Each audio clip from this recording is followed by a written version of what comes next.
Shri Swami Samarth guys. आज सकाळी सकाळी उठल्यानंतर इथं बघते तर पाऊस येत होता. मग इकडे किचनमध्ये गेली तर मम्मी इथे चाय बनवत होती. आम्ही सगळ्यांनी मिळून इथे चाय एन्जॉय केला. त्याच्यानंतर पप्पांची फरमाईश अप्प्यांची होती.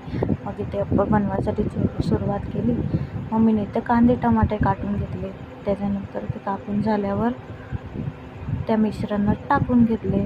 1 पाव रवा घेऊन त्याच्यात अर्धा वाटी दही टाकून आणि चवीनुसार मीठ टाकून पाणी टाकून इथे अप्पे तयार करण्याची सुरुवात झाली. मग इथे मम्मी पाहत होती की अप्पे तयार झाले की नाही म्हणून. मग मी इथे तेवढ्यात चटणी बनवून घेतली आणि भाऊ आला तिथे टेस्टिंगसाठी.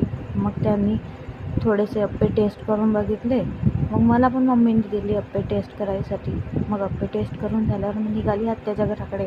आत्याच्या घरी आल्यानंतर इथे आम्ही सायंकाळी गेलो होतो तलावाकडे, नहराकडे. मग नहरावरून आलो आम्ही आईस्क्रीम पार्लरमध्ये. आईस्क्रीम पार्लरमध्ये जाऊन आईस्क्रीम खाऊन